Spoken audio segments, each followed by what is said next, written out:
What is up, dudes and dudettes? I am the Mystical Green Beanie, and in my last video, I highlighted that while I really enjoyed Star Wars The Force Awakens, and if I had to give it a numerical score, I'd give it a solid 7.5 out of 10.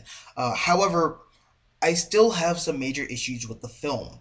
And since that was a minor spoiler review that I didn't go too deep into the things that I wasn't too hot on. And by now, I've seen the film twice. And I have less issues with it, but the things that still had me feeling quite agitated still really have me feeling quite agitated. And again, don't get me wrong, I don't hate this movie. I really enjoy it, but there's just certain things in the script that I feel were very lazy and bring a film that very easily could have been Film of the Year down a couple of notches. And it's these simple little things that could have been fixed if the script wasn't so damn rushed.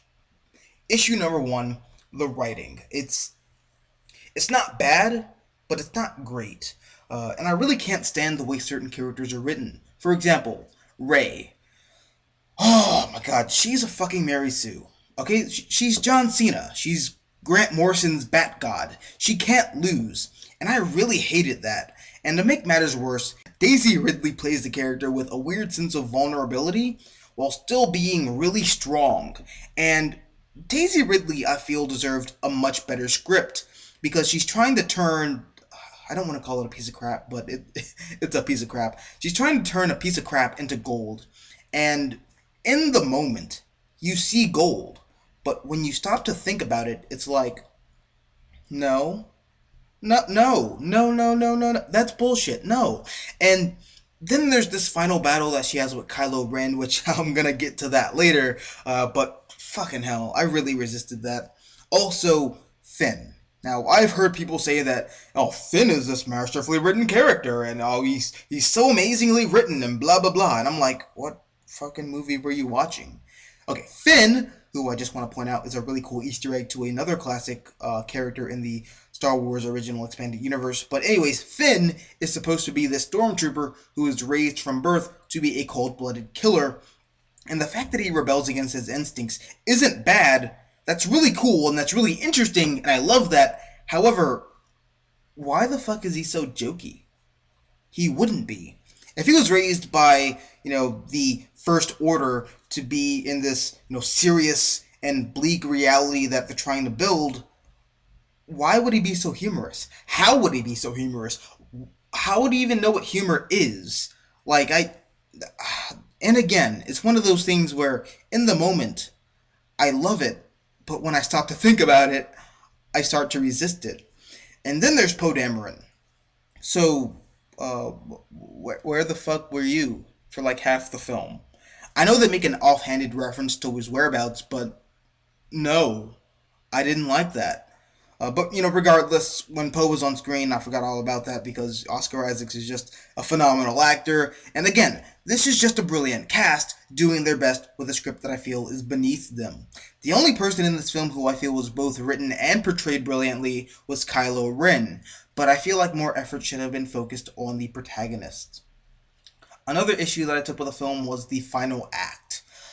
Oh man, I really did not like it. The only thing that I liked about the final act was Han Solo's death. I feel like that was beautifully handled, and for the life of me, I can't understand why there are just certain people who don't like it. And if you don't, let me know down below in the comment section why. I'm interested in knowing why. But I thought it was great, and that was just a nice bookend to that character. But anyways, aside from that, there are two main conflicts. The fighter pilots have to blow up the Death Star killer base that the bad guys operate out of.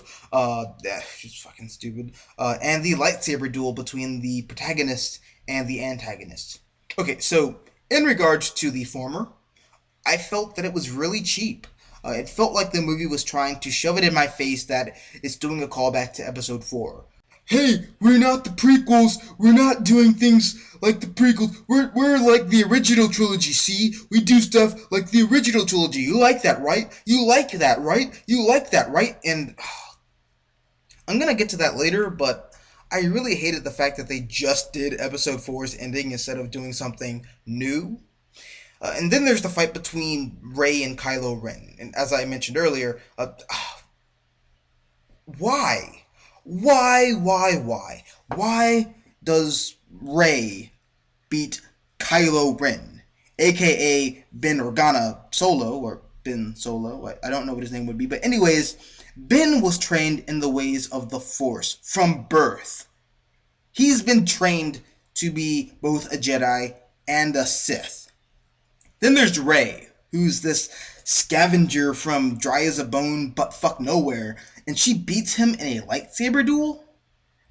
Get that shit out of my face, man. I really hated that, and I hear people trying to make excuses for it, like, oh, well, he's never had to face another Force user before, and he's just rusty and blah, blah, blah. I haven't been on a fucking skateboard in a while, but I for damn sure can still do an ollie. You don't just forget lightsaber combat. That's that's not how that works. Also, all you gotta do is mention the Force, and suddenly Rey says, "Oh yeah, that thing that I have access to." No, no, get that shit out of here. And look, she very well could be more powerful than Kylo Ren, but still, power and skill are two different things. Anakin was more powerful than Obi-Wan, but that didn't stop him from cutting off Anakin's limbs. Skill beats out power in the Star Wars universe all the time. So I really hate this whole argument of, well, she's more powerful than he is, because that's bullshit. And finally, this film, it feels like it's trying too hard to make me feel like I'm watching the original Star Wars trilogy. It has too many callbacks, too many of these cute little references, and don't get me wrong, I'm a sucker for Easter eggs. I'm a sucker for callbacks and references. Just don't overdo it. And thankfully, this film does not go into Superman Returns territory where 75% of the damn movie is callbacks. But still, it's a lot, and it's way more than I would have wanted. But with that said, those are really the only complaints that I had with the film. I still really enjoy it, and when the time comes, I'm gonna buy this on Blu-ray. And anyone who knows me knows that that's a big deal because I typically don't buy movies if I see them in theaters. That's probably the last time I'm ever gonna see it again. But yeah, I really enjoyed this movie, and don't get me wrong, I really liked it. I just people are putting this film on a pedestal and saying that it's perfect, and it's not. And I feel like that should be recognized. But let me know down below in the comment section. You know what? Don't bother. I know that since I didn't say that this movie was perfect and it's a 10 out of 10 and flawless, I'm gonna get swamped with hate and nothing but dislikes. But humor me. Let me know down below in the comment section what you thought of the film. Did you like it? Did you not like it? Also, if you like this video, hit the like button, share, support the channel. If you want to see more content like this, all you gotta do is subscribe. I am the Mystical Green Beanie, and as always, until next time, adios, nachos.